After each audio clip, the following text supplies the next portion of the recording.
एक बार फिर मैं पास्टर गुरप्रीत मड़ास आप सबका हमारे उद्धारकर्ता प्रभु यीशु मसीह नासरी के नाम में हार्दिक स्वागत करता हूं।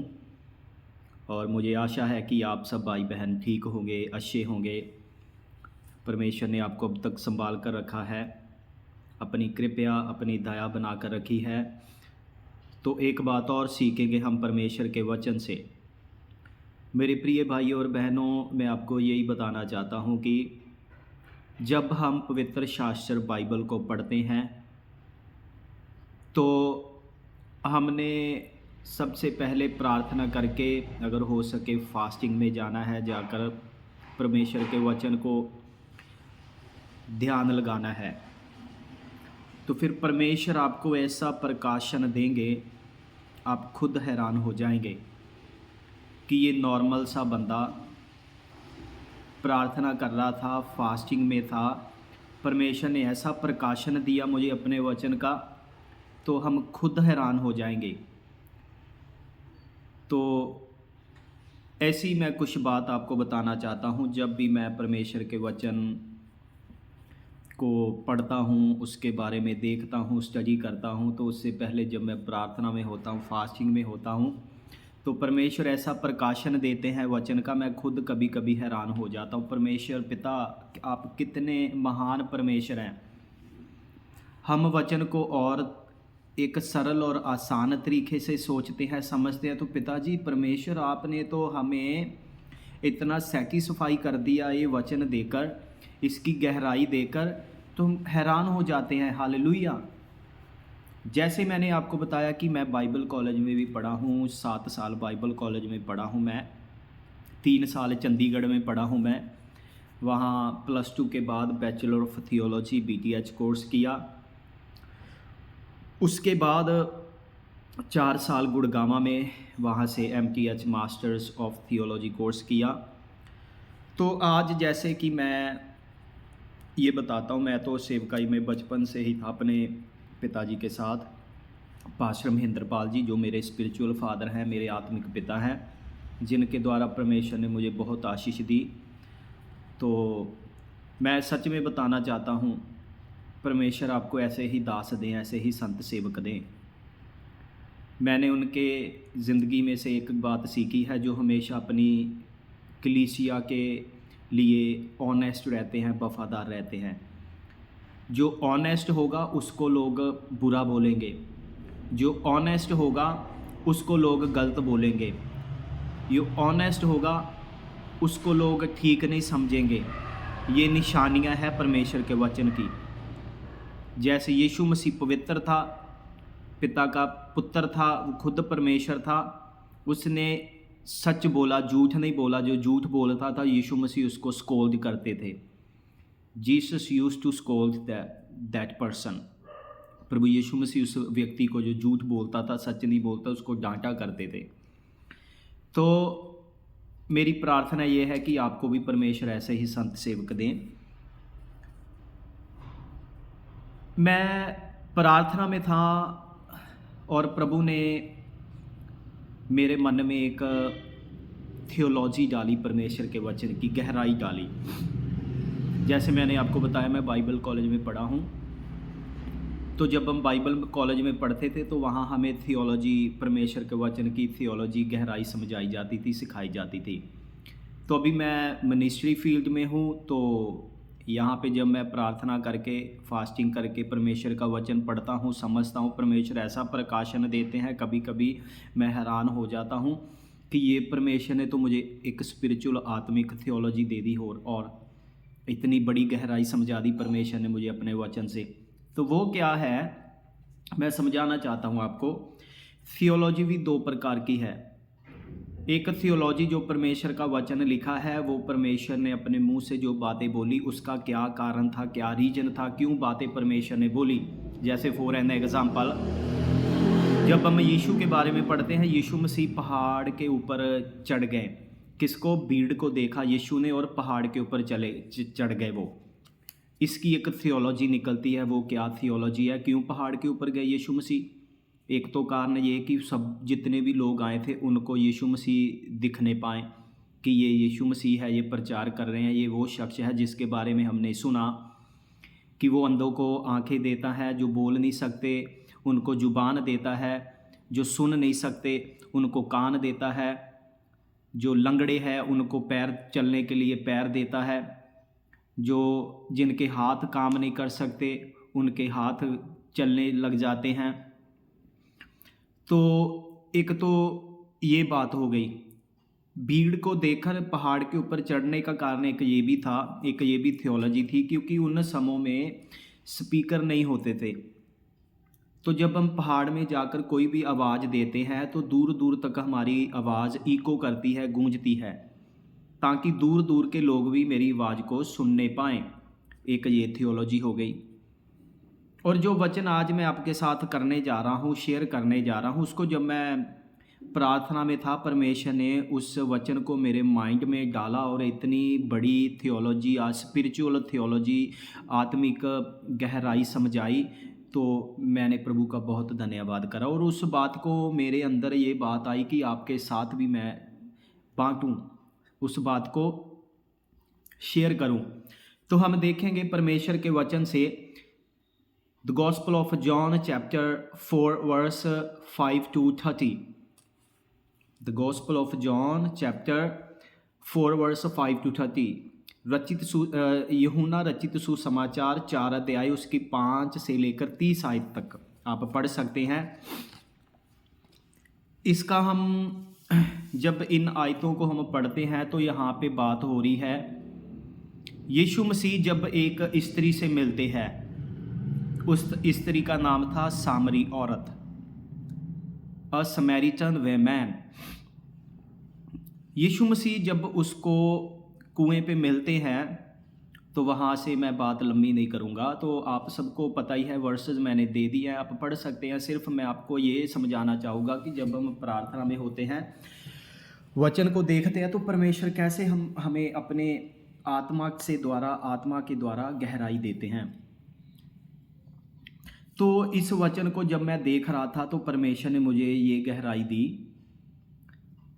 आज के लोगों के बारे में, आज के चर्च के बारे में, विश्वासियों के बारे में। यीशु मसीह यहाँ पे उसके साथ एक वार्तालाप करते हैं। बात पानी से शुरुआत हो रही थी।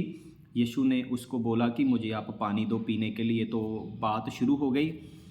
तो फिर आगे जाकर जब बात शुरू होती, यीशु मसीह इस औरत को कहते हैं कि तू 5 पति कर चुकी है और अब जिसके पास साथ तू रह रही है वो भी तेरा पति नहीं है।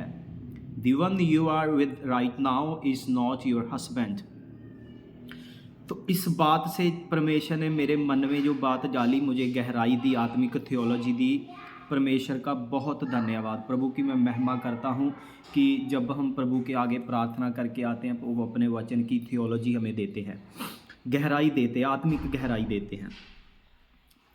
तो इसको जब मैं देख रहा था, प्रभु ने मेरे मन में ये बात डाली आज के बिलीवर्स के बारे में, विश्वासियों के बारे में। आज के विश्वासी क्या कर रहे हैं? उनके 5-5 पास्टर हैं, 10-10 पास्टर हैं, 12-12, 13-13 पास्टर हैं। एक बात ये ध्यान रखना, इस प्रचार में ये टॉपिक ये ही समझ लेना कि हमारा एक पास्टर क्यों होना चाहिए। हम ठीक है 10 पास्टर हैं, वो प्रभु का काम कर रहे हैं, पर हमारा पास्टर एक ही क्यों होना चाहिए? जैसे धरती पे हम रहते, हमारा पिता एक है ना, हम दूसरे का पिता है, तीसरे का पिता, सबको हम देखते हैं, हमें अच्छे लगते हैं, सभी पिता हमें अच्छे लगते हैं, पर हमारा पिता एक ही है। जैसे हम मान लीजिए बहुत सारे पास्टर हैं, हमारा आत्मिक पास्टर, आत्मिक पिता तो एक ही है, तो हमारा क्यों एक पास्टर होना चाहिए? कभी कभी क्या करते हैं, हमें भी लोग मिलते हैं, वो कहते हैं पास्टर जी हमारे लिए प्रार्थना करें। वो दूसरे चर्च में भी जाते हैं तो हमें भी बोलते हैं कि आप हमारे लिए प्रार्थना करें। बात प्रार्थना करने की नहीं आती, बात ये आती है कि क्या वो जिस पास्टर के पास जा रहे हैं तो उसको बोलो कि आप हमारे लिए प्रार्थना करो, तो परमेश्वर उनकी ही प्रार्थना को सुन के उनको उत्तर देगा। पर विश्वासी क्या करते हैं, 10-10 पास्टर बनाकर रखे हुए हैं। मान लीजिए 10 पास्टर को आपने अपना मैटर बताया 10 पास्टर जी ने आपके लिए प्रार्थना कर दी। आज एक पास्टर को मिले, पास्टर जी मैं बाहर जाना चाहता हूँ, बोल दिया, पास्टर जी कहते करेंगे प्रार्थना। दूसरे को बोल दिया, हाँ जी करेंगे प्रार्थना। तीसरे को बोल दिया, हाँ जी करेंगे प्रार्थना। तो आपका काम बन जाता है। तो फिर आप धन्यवाद प्रभु का किस पास्टर के द्वारा करेंगे? 10 पास्टर को बोला, आप 10 पास्टर का धन्यवाद करेंगे। तो आपको क्या गारंटी है किस पास्टर के द्वारा परमेश्वर ने आपकी प्रार्थना को सुना? तो कहने का मतलब, परमेश्वर हमारी ऑनेस्टी देखते हैं। हमारा एक ही पास्टर, एक ही चर्च होना चाहिए। तो वो समैरिटन वेमैन की मैं बात कर रहा था, उस बात से परमेश्वर ने मुझे क्या सिखाया आज के विश्वासियों के बारे में। और कुछ पास्टर भी हैं जिनको पता है कि ये विश्वासी उस चर्च में जा रहा है, तो क्या कहते हैं वो खुद उस विश्वासी को उखेड़ने की कोशिश करते हैं, जब अपनी टीम को बताते हैं वो उस चर्च में जाता, उसको अपने चर्च में लेके आओ। मैं पास्टर को भी पूछना चाहता हूँ कि हम यहाँ पर विश्वासियों को कलीसिया बनाने आए हैं कि आत्मिक विचारी बनाने के लिए आए हैं? परमेश्वर क्या मुझे समझा रहे थे इस वचन से, समैरिटन वेमैन से, जैसे वो स्त्री, उसके 5 पति थे, वो प्रभु यीशु ने बोला जिसके पास 7 तो अब्बर रह रही वो भी तेरा पति नहीं। कहने का मतलब शी वॉज एन अडल्टरस वेमैन। अपनी ज़िंदगी में वो सेटिस्फाई नहीं हुई। उसके 1 पति, 2 पति, 3 पति, 5 पति, 6 पति। तो आज के विश्वासी भी क्या कर रहे हैं? 10-10 पास्टरों के पास जाते हैं। क्या एक से परमेश्वर आपकी प्रार्थना को नहीं सुन रहा है? आप परमेश्वर प्रभु यीशु की कलीसिया बन रहे हैं कि जो आत्मिक विचारी बन रहे हैं? कहने का मतलब जो चर्च बदल रहे हैं ना, आज इस चर्च में, कल उस चर्च में, फिर तीसरे चर्च में, सारी ज़िंदगी चर्च बदलते रहेंगे और वो प्रभु यीशु की कलीसिया नहीं बनेंगे, विश्वासी नहीं बनेंगे। उनके ऊपर एक टैग लग जाएगा, ही और she is not a believer और church the part of church. ठीक है, तो उस पर एक टैग लग जाएगा, ही इज़ अ स्पिरिचुअल अडल्टरस। वो आत्मिक विचारी है। हालेलुया। जैसे मान लीजिए एक पति और पत्नी है, एक पति की पत्नी प्रेग्नेंट हो जाती हैं, वो शी इज़ एन अडल्टरस, तो प्रेग्नेंट हो, वो 10 पतियों के पास गई। कल किसको बोलेगी कि मेरे पेट में जो बच्चा है किसका बच्चा है? किसी ना किसी को तो साबित करना पड़ेगा ना कि ये उसका बच्चा है। तो कहने का मतलब आज के विश्वासी भी ऐसे ही करते हैं, अपनी कमियों को नहीं देखते। अगर पास्टर ने बोला प्रार्थना कितनी करते हो आप? पास्टर जी प्रार्थना नहीं हो पा रही मेरे से प्रार्थना, मेरा काम भी अच्छा नहीं है। काम अच्छा नहीं है तो दशमांश कितना दे रहे हैं आप? पास्टर जी मैं कमा रहा हूँ 1 लाख रुपया, दशमांश मैं दे नहीं रहा हूँ और मैं 1 लाख कमा रहा था तो आज मेरा काम भी बंद हो गया। तो परमेश्वर बोल रहे हैं कि अगर आपको काम में आशीष चाहिए तो काम का दशमांश दो। अगर आत्मिक ज़िंदगी में आपको आशीष चाहिए, वचन पढ़ो, प्रार्थना करो। अगर ये शरीर में अच्छा चाहिए, आपको शरीर में कोई बीमारी नहीं देखना चाहते, प्रार्थना भी करो, इसके लिए अच्छा भी खाओ, इसका भी ध्यान रखो। तो कहने का मतलब परमेश्वर वचन से यही सिखा रहे थे कि उन विश्वासियों के लिए भी आपका एक ही पास्टर होना चाहिए। हालेलुया। क्योंकि ऑनेस्टी एक में ही दिखती है, एक में। इसका मतलब ये नहीं आप उस पास्टर के पास गए वो पास्टर गलत है, कहने का मतलब वो गलत नहीं है। कहने का मतलब एक स्टैंड रखो अपना, हाँ मेरा वो पिता है, मैं उसके द्वारा ही परमेश्वर ने मुझे आशीष दी है, उस पास्टर के द्वारा ही परमेश्वर ने मुझे आशीष दी है। तो जैसे मान लीजिए एक बच्चा, उसकी रिस्पॉन्सिबिलिटी क्या है? अपने माता पिता का ध्यान रखना। वो दूसरों के माता पिता का ध्यान रखता है, उनको वो पैसा देता है, खर्चा देता है? नहीं। क्यों? क्योंकि उसकी रिस्पॉन्सिबिलिटी है, जिस माता पिता ने उसको पैदा किया उसने उनकी देखभाल करनी है, सबकी नहीं। तो सेम ऐसे ही हमने पास्टर्स के लिए भी ये मेरा मैसेज है, जो जिस चर्च में जा रहा है उसको वहाँ जाने दीजिए। जिस चर्च में वो जा रहा है, जिस चर्च से उसकी संगति है, जहाँ से परमेश्वर ने उसको आशीष दी है, उस चर्च में वो जाए तो अच्छा है। हम यहाँ परमेश्वर के उन लोगों को प्रभु की कलीसिया बनाने के लिए आए हैं। प्रभु ने हमें सेवकाई दी है कि हम लोगों को कलीसिया बनाए, ना कि आत्मिक व्यभिचारी। जो चर्च बदले हैं, आज इस चर्च में, कल दूसरे चर्च में, फिर तीसरे चर्च में, आप इस चर्च में आ जाओ, उस चर्च में चले जाओ। विश्वासी लोग हो, प्रिय भाई और बहनों, आप भी आत्मिक व्यभिचारी मत बनाओ अपने आप को, और पास्टर्स भी मजबूर मत करो कि पास्टर्स को ये भी पता होता है, हाँ वो किसी चर्च में जा रहा है तो वो कहते हैं इसको हमारे पास लेके आओ, हमारे चर्च में आओ। हमने आत्मिक व्यभिचारी नहीं बनाना उसको प्रभु यीशु की कलीसिया बनाना है।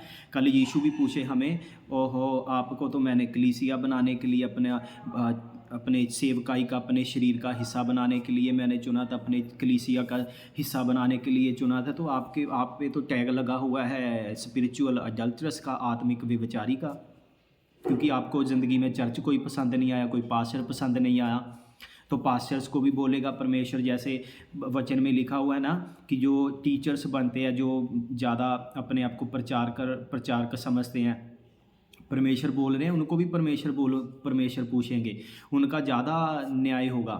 उनको भी परमेश्वर बोलेंगे तुझे तो बोला था कि तूने मेरा उसको पुत्र पुत्री बनाना है, उसको मेरा कलीसिया बनाना है, तूने तो उसको आत्मिक व्यभिचारी बना दिया। कहने का मतलब परमेश्वर का वचन जो भी पढ़ते हैं उसको गहराई से समझें। ये नहीं जो मन में आ गया, जो माइंड में आ गया, जो दिमाग में आ गया वो बोल दिया। हालेलुया।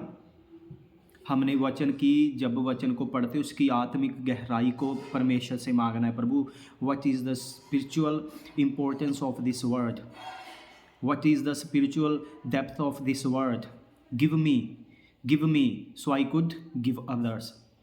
प्रभु जो आपके वचन की आत्मिक गहराई है, आपके वचन की आत्मिक महानता है, वो मुझे दीजिए ताकि मैं दूसरों को बांट सकूं। हालेलुया। हमारी सेवकाई का एक रूल है, जब हमें पता चलता है कि कोई ना कोई उस चर्च में जा रहा है, हम किसी को फोर्स नहीं करते हमारे चर्च में आओ आप, क्योंकि परमेश्वर हमें बता रहे हैं कि आप मेरी कलीसिया बना रहे हो उसको, कि उसको आत्मिक व्यभिचारी बना रहे हो। तो इसीलिए मेरे प्रिय भाइयों और बहनों, खुद परमेश्वर के वचन को पढ़ो, खुद भी समझो और प्रार्थना करो, तो परमेश्वर आपको आशीष देंगे। एक मैंने वचन डाला हुआ था द बुक ऑफ ड्यूटरोनॉमी से, वहाँ परमेश्वर कहते हैं कि आपके लिए मैंने जीवन और मृत्यु दे दी है, आपको रख दी है। तो किस चीज़ का मूल्यांकन करना है, किस चीज़ को लेना है, सिलेक्ट करना है, that is in your hands. तो मैं क्या कहता हूँ लोगों को, हमने स्वर्ग में जाना है कि नरक में जाना है, that is in our hands. परमेश्वर ने तो हमें एडमिशन दे दी है कि आपके लिए एडमिशन स्वर्ग के लिए भी ओपन है, नरक के लिए भी ओपन है एडमिशन। तो हमने देखना है ना, हमने किसके लिए एडमिशन लेनी है, स्वर्ग के लिए एडमिशन लेनी है कि नरक के लिए एडमिशन लेनी है। तो हमने काम स्वर्ग जाने वाले करने हैं कि नरक जाने वाले करने हैं।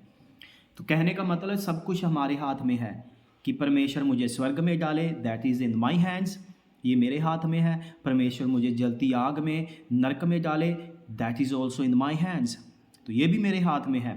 एक बात ध्यान रख लीजिए, परमेश्वर ने हमें इस मैसेज से आपको बहुत सारी बातें सीखने को मिलेंगी, क्योंकि ये बात मैंने आपको समझाने की कोशिश की है। इसमें आपको कई मैसेजेस मिले जाएंगे, एक मैसेज स्पेसिफिक मैसेज नहीं मिलेगा आपको सुनने के लिए। You will hear diverse kinds of sermons, तो भिन्न प्रकार के इस सरमन से आप मैसेज सुन सकते हैं, देख सकते हैं, बातें सीख सकते हैं। तो परमेश्वर महान है, उसकी महानता को हमें जानना चाहिए। तो परमेश्वर इस वचन के द्वारा आप सबको बहुत सारी आशीष दें। जैसे इस समैरिटन वेमैन को परमेश्वर ने आशीष दी, तो हो सके जैसे वो एक फिज़िकल अडल्टरस थी, तो हम कहीं पे अपनी ज़िंदगी में स्पिरिचुअल अडल्टरस बन के न रह जाएं, ताकि कल हमें अपने पुत्र पुत्रियां बोलने की बजाय यीशु मसीह परमेश्वर बोले यू आर एन स्पिरिचुअल अडल्टरस। तो अगर हमारे ऊपर स्पिरिचुअल आत्मिक व्यभिचारी का टैग लग गया, तो आपको मालूम ही है व्यभिचारियों की तो स्वर्ग में एंट्री नहीं है। व्यभिचारी गालियां देने वाले, बुरा बोलने वाले, तोहमत लगाने वाले, तोहमत मतलब दोष लगाने वाले, जो खुद गलत दूसरों को गलत बोलने वाले, वो वहाँ एंटर नहीं हो पाएंगे। तो इस वचन के द्वारा परमेश्वर आप सबको हमें आशीष दे। प्रार्थना करेंगे। प्रभु हम आपका धन्यवाद करते हैं। मैं अपने पिता आपके लोगों के लिए प्रार्थना करता हूँ जो इस वचन को सुने, वो अपनी ज़िंदगी के हर एक क्षेत्र में आशीष प्राप्त करें। प्रभु आपने आपके वचन से हमें सिखाया, हमारी ज़िंदगी के 3 क्षेत्र है। शरीर के क्षेत्र, अगर हम शरीर के क्षेत्र में आशीष प्राप्त करना चाहते हैं तो हमें शरीर के लिए प्रभु आपसे निवेदन मांगना पड़ेगा, प्रार्थना करनी पड़ेगी, आपके वचन में रहना पड़ेगा, अच्छा खाना पीना, अपनी सेहत का ध्यान रखना पड़ेगा, तो ही हम शरीर के क्षेत्र में अच्छे रह सकते हैं, हमारी आयु बढ़ सकती है, हमारी आयु लंबी हो सकती है। और आत्मिक क्षेत्र जिसमें हम प्रभु आप हमें अपने वचन के भिन्न भिन्न प्रकार के गिफ्ट तभी ही, तोहफे तभी ही दे सकते हैं जब हम ज़्यादा प्रार्थना करेंगे, वचन पढ़ेंगे, उस वचन में रहेंगे। तो अगर प्रभु हम आत्मिक क्षेत्र में मजबूत होना चाहते तो आपका वचन हमें बताता है कि हमने आप में बढ़ते जाना है, आपके वचन को समझना है। प्रभु हम प्रार्थना करते जैसे आपने हमें बताया, अगर हम अपने आर्थिक क्षेत्र में, पैसे के क्षेत्र में मजबूत होना चाहते हैं, आशीष पाना चाहते हैं, तो जो हम कामकार करते हैं उसका हमें दशवांश दान और दशवांश देना पड़ेगा, तो ही हमारे काम में आशीष आएगी। प्रभु हम आपका धन्यवाद करते हैं और मेरी प्रार्थना है जो इस वीडियो को देखे, इस वचन को सुने, जैसे वो समैरिटन वे मैन, वो सामरी स्त्री, वो प्रभु जो शरीर को भी बेचारी थी, उसको आपने उस शराब से आज़ाद किया। तो मैं प्रार्थना करता हूँ जो आपके प्रिय बेटे बेटियाँ आज आत्मिक पिता, आपके प्रिय पुत्र पुत्रियाँ बनने की बजाय वो चर्च बदल के, पास्टर बदल के, वचन की ओर ध्यान ना देकर वो आत्मिक विचारी बन रहे हैं, मेरी प्रार्थना है प्रभु इस समैरिटन वेमैन की तरह उन लोगों को भी, अपने पुत्र पुत्रियां को इस महामारी से, संकट से, बीमारी से आज़ाद कीजिए पिता, ताकि वो आपका चर्च बनने पाए, वो आपकी कलीसिया बनने पाए, वो आपके पुत्र पुत्रियां बनने पाए, ना कि वो आत्मिक विचारी। परमेश्वर आपका धन्यवाद करते हैं, प्रार्थना को सुना, स्वीकार किया। इस प्रार्थना को प्रभु यीशु मसीह हमारे उद्धारकर्ता नासरी के नाम से मांगते हैं, आमीन। सबको जय मसीह की। परमेश्वर आप सबको बहुतायत से आशीष दे।